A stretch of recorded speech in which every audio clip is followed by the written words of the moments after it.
University మంచి భవిష్యత్తు కోసం తెలుగు విద్యార్థులు ఇష్టపడే యూనివర్సిటీ. కాల్ 9059052378 9059052379. రాజు అనేది busiest producer in Tollywood sir. కానీ ఇంత బిజీగా ఉన్న మీరు ఎఫ్డిసి చైర్మన్గా ఆ బాధ్యత తీసుకోమన్నప్పుడు అరే తలకు మించిన భారంలో ఆల్రెడీ మీరు ఎలా అంటే దాన్ని ఒప్పుకోవడానికి రీజన్ ఏంటి సార్? అంటే నిజంగా మీరున్న బిజీలో దానికి టైం కేటాయించడం అనేది డెఫినెట్గా ఒక ఛాలెంజింగ్. అంటే యాక్చువల్ సీఎం రేవంత్ రెడ్డి గారు నాకు అడిగిన తర్వాత నేను చాలా రోజులు చిన్న పాజ్లోనే ఉన్నాను. ఓకే, ఇవన్నీ ఆలోచించుకోవటానికి రైటా రాంగా, ఇది పొలిటికల్ యాంగిలా.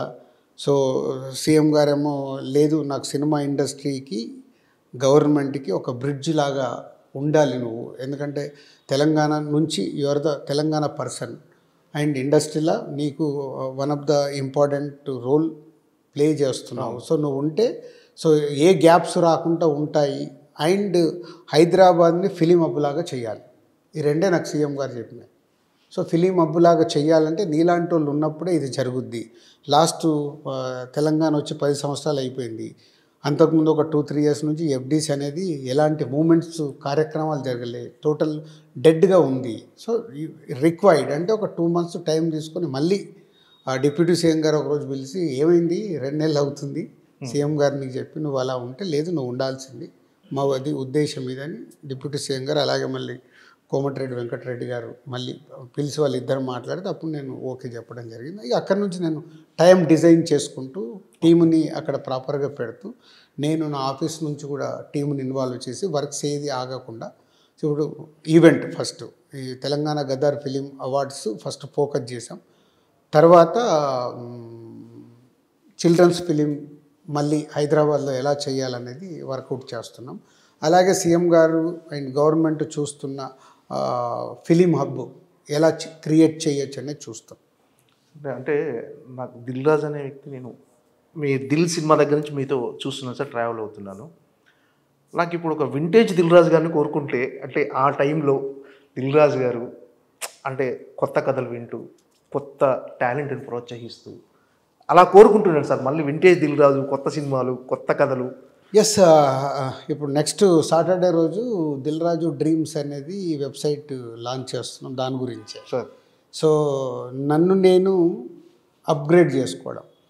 ఒక 22 years బ్యాక్ నేను స్టార్ట్ అయినప్పుడు నేను కొత్త దర్శకులతో కొత్త వాళ్ళతో చాలా ఫ్రెండ్లీగా ఉంటూ అందరు కొత్త దర్శకులు ఒక 10 మంది 12 మందిని ఇప్పటికి ఇంట్రడ్యూస్ చేసాం అవుట్ ఆఫ్ 60 ఫిలిమ్స్లో. So Dil Raju dreams total కొత్త వాళ్ళ కోసమే, సినిమా ఇండస్ట్రీలోకి రావాలనుకునే కొత్త వాళ్ళ కోసమే ప్లాట్ఫామ్ క్రియేట్ చేసి వర్క్ స్టార్ట్ అయింది. టోటల్ 1.5 year నుంచి వర్క్ చేస్తున్నాను, అయిపోయింది. ఈ 28th లాంచ్ అయిన తర్వాత డెఫినెట్గా ఇయర్లీ మినిమం 5-6 కొత్త దర్శకుల్ని ఇంట్రడ్యూస్ చేయడానికి అవకాశం ఉంది మాకు, అది వర్క్ చేస్తున్నాం. అలాగే not only directors, writers, technicians, హీరోలుగా, హీరోయిన్స్గా, యాక్టర్స్గా, ఈవెన్ ప్రొడ్యూసర్స్గా రావాలనుకునే వాళ్ళకు కూడా అది ప్లాట్ఫామ్ క్రియేట్ చేస్తుంది. సో డబ్బు ఉంటుంది, ప్రొడ్యూస్ చేయాలి, బట్ వాళ్ళకి రూట్ ఉండదు. ఓకే, సో ఇక్కడ నుంచి ఒక రూట్ మ్యాప్ ఇస్తాం. ఓకే, నువ్వు ప్రొడ్యూస్ చేయాలనుకుంటే నీ బడ్జెట్ ఏంటి, నువ్వు తీసుకున్న సబ్జెక్ట్ అది వర్క్ అవుద్దా కాదా, అది ఫైనల్ డెసిషన్ వాళ్ళదే, కానీ ఒక గైడెన్స్ ఇవ్వాలనే దానికే అది ఒకటి వర్కౌట్ చేసి చేస్తాం. మీ 25 ఏళ్ళ సినీ జర్నీలో సక్సెస్ఫుల్ ఉన్నాయి, ఫెయిల్యూర్స్ ఉన్నాయి సార్. ఒకవేళ ఇప్పుడు అంటే కొన్ని మనకు తెలియకుండానే కొన్ని తప్పులు జరిగిపోతుంటాయి సార్. ఒకవేళ ఒక టైం మిషన్ లాంటిది వచ్చి దిల్ రాజు గారు అందులో ఉండి ఎక్కి మీరు వెనక్కి వెళ్ళే ఛాన్స్ వస్తే ఏ తప్పులు కరెక్ట్ చేసుకొని మళ్ళీ వస్తారంటే, అంటే ఇది జరగకుండా ఉంటే బాగుండు అని, అలాంటిది ఏమైనా ఉందా సార్? అంటే ఏం లేదు, తప్పులతోని తప్పు అని కాదు, బట్ అలా జరిగిపోయింది. లైఫ్లో మన లైఫ్ జర్నీలో ఎప్పుడు ఏది కొత్తది వచ్చినప్పుడు అలా పాతది మనకు అద్భుతంగా ఉంటుంది సార్. పాతే అద్భుతాలే. అంటే ఇప్పుడు నాకు ఆర్యా తీసినప్పుడు కానీ, దిల్ తీసినప్పుడు కానీ, భద్రా తీసినప్పుడు కానీ, బొమ్మరిల్ తీసినప్పుడు, పరుగు, మున్న, కొత్త బంగారు లోకం, అవన్నీ అద్భుతమైన ఎక్స్పీరియన్స్లు. అవును, అద్భుతం ఆ రోజులు. అవన్నీ ఆ రోజులు నేను ఎంజాయ్ చేసి ఇప్పుడు చూస్తే ఇప్పుడు నేను ఆ ఎంజాయ్మెంట్ మిస్ అయిపోయాను. ఎందుకంటే లాట్ ఆఫ్ వర్క్స్ గుర్తు చేసుకుంటే మంచి కిక్ వస్తుంది. లాట్ ఆఫ్ వర్క్స్ ఇప్పుడు ఎలా చేయాలి, వర్క్స్ని నేను డివైడ్ చేసుకొని ఓకే వర్క్ చేస్తున్నాను, పని చేస్తున్నా యాజ్ ఇట్ ఈస్గా. అన్ని పనులు అలాగే. అప్పుడు ఎడిటింగ్ రూమ్లో చాలాసేపు ఉండేవాళ్ళం. ఇప్పుడు రెడీ పెట్టండి, చూపించేయండి, చూసేసి మళ్ళీ వెళ్ళిపోయి నోటీసు రాసుకొని మళ్ళీ వచ్చి నాకు ఇవి అనిపించినాయని రాసిస్తున్నాను. అప్పుడు అలా కాదు, ఎడిటింగ్ రూమ్లో కూర్చొని ఇమ్మీడియట్గా పిలిచి వాళ్ళతోనే టైం స్పెండ్ చేసి నాకు అనిపిస్తున్నాను అక్కడే ఉండి వాళ్ళు వర్క్ అయిపోయిన తర్వాత అప్పుడు మళ్ళీ ఒక్కసారి చూసి వెళ్ళేవాళ్ళు. ఇంత డిఫరెన్స్ ఉంది. ఓకే, అప్పుడు చేశాను, ఇప్పుడు చేస్తున్నాను. ఎక్కడైనా కాంప్రమైజ్ అవుతున్న ఫీల్ కలుగుతుందా సార్? అంటే డెఫినెట్గా ఒక వర్క్ పెరుగుతుంది, మీకు బడ్జెట్ పెరుగుతుంది. కాంప్రమైజులు ఈ మధ్య చాలా అయ్యాను. అవి నాకు సినిమా రిజల్ట్ల మీద పడింది. సో మళ్ళీ ఇప్పుడు ఫిక్స్ అయ్యాను. ఓకే, నో నో నో, నేను కాంప్రమైజ్ అవ్వకూడదు. నాకు అనిపించి నేను మళ్ళీ ముగ్గురు నలుగురితో ఎప్పుడైతే డిస్కషన్ చేసినప్పుడు వాళ్ళకు కూడా అనిపించిస్తుందో సో ఐఎమ్ రైట్. సో ఇక్కడ కాంప్రమైజ్ అయ్యేది లేదు. మోమాటానికి సినిమా ఎక్కిచ్చేది లేదు.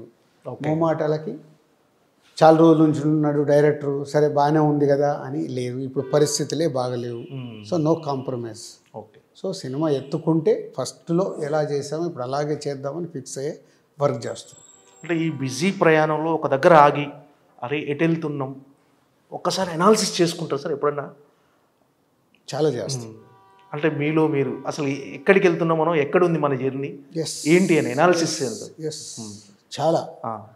ఆ అనాలిసిస్ వల్ల మళ్ళీ ఈ మధ్యకాలంలో నేను 2003 నుంచి అట్లా 2003 నుంచి 2013 ఫస్ట్ 10 ఇయర్స్ గ్రాఫ్, 13 నుంచి కోవిడ్ వరకు ఒక గ్రాఫ్, కోవిడ్ దగ్గర నుంచి ఈ లాస్ట్ 4 ఇయర్స్ గ్రాఫ్ నేనే రాసుకున్నాను. ఓకే, అక్కడేం చేశాను, ఇక్కడేం చేశాను, కోవిడ్ వచ్చిన దగ్గర నుంచి లైఫ్ స్టైల్లో కానీ సిస్టంలో కానీ ఏమేమి మార్పులు వచ్చాయి, ఈ మార్పుల్ని నేను అడాప్ట్ చేసుకున్నానా, నా రిజల్ట్స్ ఎందుకు తేడా వచ్చాయి, ఇట్లా ప్రతి ఒక్కటి హోంవర్క్.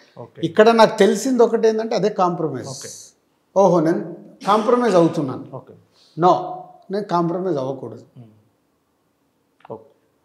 దిల్ రాజు అంటే కథ ఖచ్చితంగా వింటాడు, కథ ఖచ్చితంగా వినే ప్రొడ్యూసర్ అంటే ఏదో క్యాషియర్ లాగా డబ్బులు పెట్టేసే రకం కాదు. అంటే అలాంటి దిల్ రాజు ఎక్కడన్నా అంటే చాలామంది బయట అందరూ మీతో బాగుంటారు, 100% బాగుంటారు, కానీ వెయిటింగ్ ఎక్కడ దొరుకుతాడు అని. అలాంటిది మీకు ఏమైనా అనిపిస్తుంది సార్ ఎక్కడన్నా మన గురించి అనవసరంగా? అంటే ఇక్కడిది ఇండస్ట్రీలో ఎలా ఉంటుందండి సార్, ఇక్కడి అక్కడ లేనిపోని చెప్పటం, ఒకరి మధ్య సంబంధాలు దెబ్బతీయడం అనేది ఇక్కడ కామన్. మీకు అనిపిస్తుంటుందా ఎప్పుడన్నా ఇలా జరుగుతుందేమో మన విషయంలో ఎక్కడన్నా? 100%, 90% జరుగుతుంది అలా. 90%. ఓకే.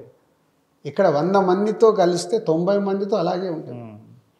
ఎవరో 10 మంది మనం గ్రో అయిన ప్రాబ్లం ఏంటంటే వాళ్ళు కూడా వింటున్నారు, విని ఒక్కొక్కసారి నమ్మాల్సి వచ్చిన పరిస్థితి కూడా ఉంటుంది. అదే అలా. ఇప్పుడు ఏదో మన పాత శాస్త్రం ఉంది కదా, గ్లాసులో సగం నీళ్ళు ఉన్నాయి అని, అది పాత శాస్త్రం ఉంది, నీకు తెలుసో లేదో. సగం గ్లాసే నీళ్ళు ఉన్నాయి. ఓకే, రెండు అవే, ఒకటే భావం, మొత్తం భావం ఒకటే. చెప్పేదాన్నే బట్టే కదా వింటాం. అది నిజమా కాదా మనకు ఎట్లా తెలుస్తుంది? ఓకే. సో ఈ లైఫ్ జర్నీలో ఇవన్నీ కామన్. ఇంతమంది గురించి ఆలోచిస్తూ మనం బ్రతకలేము. నా మనస్సాక్షి నాకు అనిపించేది, నేను రైట్ చేస్తున్నానా, రాంగ్ చేస్తున్నానా. రాంగ్ చేస్తే నేను కరెక్ట్ చేసుకోవాలి. అరే ఇది నేను తప్పు చేశాను. నాకు సందర్భాలు ఉన్నాయి, నాకు తెలుసో తెలియకో నాకు తప్పు జరిగినప్పుడు నేనే పర్సనల్గా వెళ్ళి సారీ చెప్పినవి కూడా ఉన్నాయి. ఓకే, అది నేను బయటకు చెప్పుకోవాల్సిన అవసరం లేదు. నా వల్ల తప్పరే, ఇది తప్పు, ఇది కరెక్ట్ కాదు. అలాగని ఇప్పుడు ఎదుటోళ్ళే మన మీద తప్పులు తోసినప్పుడు దానికి ఐ డోంట్ కేర్. దాని గురించి నేను రియాక్ట్ అవ్వాల్సిన అవసరం లేదు. చాలా ఉంటాయి అట్లా ఇండస్ట్రీలో. ఎందుకు, ఇక్కడ ఎవరిది వాళ్ళం ఇండివిజువల్. ఇప్పుడు నా సినిమాతో పాటు ఇంకొక సినిమా వచ్చిందనుకో, ఇంకొక సినిమా వాళ్ళు ఎంతసేపు ఏమో ఆలోచిస్తారు, అరే వీళ్ళుతో ఇట్లా చేస్తున్నారు, అట్లా చేస్తున్నారు, అది చేస్తున్నారు.